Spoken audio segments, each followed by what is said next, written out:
बिस्मिल्लाहिर्रहमानिर्रहीम। अस्सलामुअलैकुम। आप देख रहे हैं JM current affair YouTube channel और मैं हूं डॉक्टर गुलाम मुर्तज़ा। तमाम दोस्तों को मोहब्बतों भरा सलाम। नाजरीन, आज हामिद मीर ने बहुत से जो राज हैं वो फाश कर दिए हैं। ये उनका कहना था कि जो जनरल बाजवा थे रिटायर हो गए हैं। जनरल बाजवा ने डबल नहीं ट्रिपल गेम कर दी है। मतलब कि जरदारी, नवाज़ और इमरान खान के साथ, तीनों के साथ उन्होंने गेम कर दी है और गेम करके वो चला गया।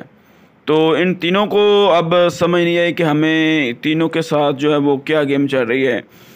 खान साहब को उन्होंने अलग से उनके साथ गेम की और नवाज़ शरीफ के साथ अलग से गेम की और जरदारी साहब के साथ उन्होंने अलग से गेम की और अपना फ़ायदा उठाया और चला गया। तो ये भाई गेम हुई है। और क्या क्या हामिद मीर साहब ने कहा है, आइए सबसे पहले उनकी ज़बानी सुनते हैं कि उन्होंने कौन कौन से राज जो हैं वो फाश किए हैं और उनका कोई नई चीज बाजवा साहब नहीं सामने ला रहे और ना ही इमरान खान साहब सामने ला रहे हैं, ना ही आसिफ जरदारी साहब सामने ला रहे हैं, ना शहबाज शरीफ साहब सामने ला रहे हैं। पिछले 6 महीने में जनरल कमर जवेद बाजवा साहब ने डबल नहीं ट्रिपल गेम्स की। इमरान खान उसका 5% भी आपको नहीं बता रहे, शहबाज शरीफ साहब 1% भी नहीं बता रहे, जरदारी साहब आधा % भी नहीं बता रहे। और जो आप जिस कॉलम का आप हवाला दे रही हैं जावेद चौधरी साहब का, वो कॉलम भी एक वन साइडेड वर्जन है।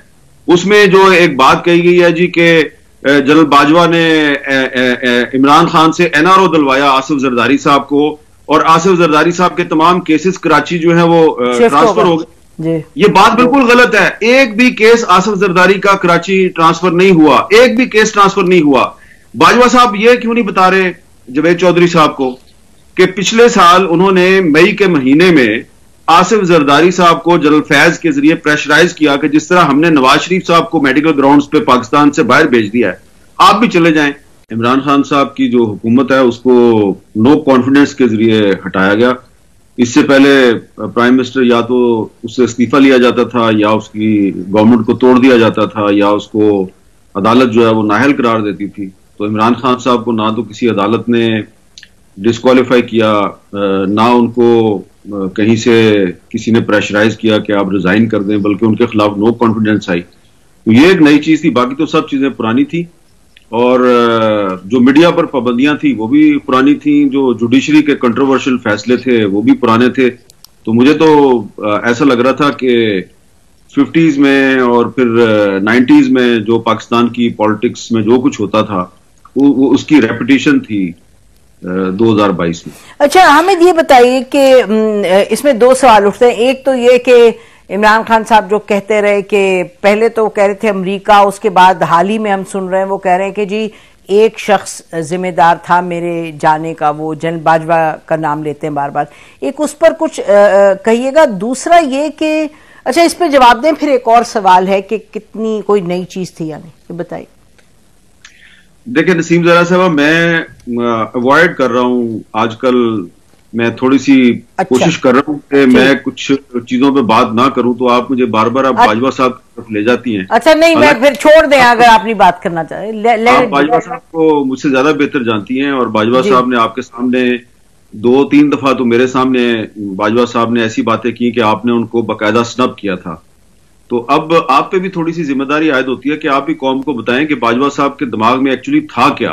वो पाकिस्तान की फॉरेन पॉलिसी को, कश्मीर के इशू को, इजराइल और पाकिस्तान के ताल्लुकात को किस तरीके से वो उसको सिविलियन गवर्नमेंट को डिक्टेट करना चाह रहे थे। और आप जैसी इंतहाई एक्सपीरियंस खातून भी जो है वो आपने भी बड़े सख्त अल्फाज में उनकी मजम्मत की कि आपको ऐसी बात नहीं करनी चाहिए और ये आपका मैंडेट भी नहीं है। तो इमरान खान साहब जो है, मेरा ख्याल है कि वो गलत बयानी कर रहे हैं। सिर्फ बाजवा साहब ने उनको नहीं हटाया, इमरान खान साहब जो है उन्होंने ही बाजवा साहब को एक्सटेंशन दी थी 2019 में। और उस वक्त मैंने तो उसकी बड़ी मजम्मत की थी कि इसको एक्सटेंशन नहीं मिलनी चाहिए, लेकिन क्या करें कि नवाज शरीफ, आसिफ जरदारी और इमरान खान एक हो गए थे और उन्होंने मिलकर बाजवा साहब को एक्सटेंशन दी। तो आज अगर इमरान खान साहब जो है वो कहते हैं जी कि मेरी हुकूमत सिर्फ बाजवा ने हटाई है, तो मैं तो नहीं ये बात मानता, लेकिन मैं बहुत सी चीजें आपके साथ कर सकता हूं, लेकिन मैं जी ना करें। मैं आपको किसी ऑकवर्ड सिचुएशन में नहीं डालना चाहती अगर आप नहीं बात करना चाहते, लेकिन आपने मुझे कहा कि आपकी जिम्मेदारी बनती है। मैं तो ये जरूर कहूंगी कि जनरल बाजवा का ख्याल था कि पाकिस्तान एक कोट अनकोट नॉर्मल मुल्क बनना चाहिए जिसकी तमाम ममालिक से दोस्ती होनी चाहिए, हिंदुस्तान से भी दोस्ती होनी चाहिए, और इजराइल की रिकग्निशन की उन्होंने कभी इस तरह बात नहीं की, लेकिन कश्मीर का वो कहते थे इतने साल नहीं हुआ तो अब ना हो। उसमें हमारा ख्याल ये था कि नॉर्मल इंडिया का मतलब ये नहीं है कि बस आप दोस्ती का हाथ बढ़ा रहे हैं, उनसे आप कॉटन और व्हीट इंपोर्ट करें। उसका मतलब यह कि हालात जो हैं, जो मामलात हैं, कश्मीर बिल शमूल सहर फहरिस्त कि उस पे इंगेज करें। तो बिल्कुल एक हमारी डिसएग्रीमेंट होती थी। मेरा ख्याल था हामिद, ये मुझे लगता था कि जो नई चीज का मैंने 2 मरतबा जिक्र किया, मेरे तजुर्बे में और जो मैंने थोड़ा बहुत पढ़ा लिखा है, मुझे नहीं नजर आया कि कभी पाकिस्तान में जिस तरह खुल के बात हुई फौज और सिटिंग हुकूमत या फिर जब ऑपोजिशन, जैसे इमरान खान साहब और जनरल बाजवा ने जब आपस में तकरार शुरू की इदारों के हवाले से, तो फिर बहुत चीजें हामिद खुल के ऐसे सामने आई जो कि आप और मैं पहले बात करते थे और एक जरा इशारतन या लिख देते थे या 30 साल बाद में बात होती थी। आपको ये नया नहीं लगा कि बिल्कुल चीजें सामने आ गई बड़ी खुल? जनरल बाजवा साहब ने चाहा कि बातों को सामने लेके आए, इमरान खान साहब ने जवाब दिया। Is it something new Hamid? बिल्कुल भी नहीं, मैं आपसे टोटली डिसएग्री करता हूं। इसलिए कोई नई चीज बाजवा साहब नहीं सामने ला रहे, और ना ही इमरान खान साहब सामने ला रहे हैं, ना ही आसिफ जरदारी साहब सामने ला रहे हैं, ना शहबाज शरीफ साहब सामने ला रहे हैं। पिछले 6 महीने में जनरल कमर जवेद बाजवा साहब ने डबल नहीं ट्रिपल गेम्स की। इमरान खान उसका 5% भी आपको नहीं बता रहे, शहबाज शरीफ साहब 1% भी नहीं बता रहे, जरदारी साहब आधा % भी नहीं बता रहे। और जो आप जिस कॉलम का आप हवाला दे रही हैं जावेद चौधरी साहब का, वो कॉलम भी एक 1 साइडेड वर्जन है। उसमें जो एक बात कही गई है जी कि जनरल बाजवा ने इमरान खान से NRO दिलवाया आसिफ जरदारी साहब को, और आसिफ जरदारी साहब के तमाम केसेस कराची जो है वो ट्रांसफर हो गए। ये बात बिल्कुल गलत है। एक भी केस आसिफ जरदारी का कराची ट्रांसफर नहीं हुआ, एक भी केस ट्रांसफर नहीं हुआ।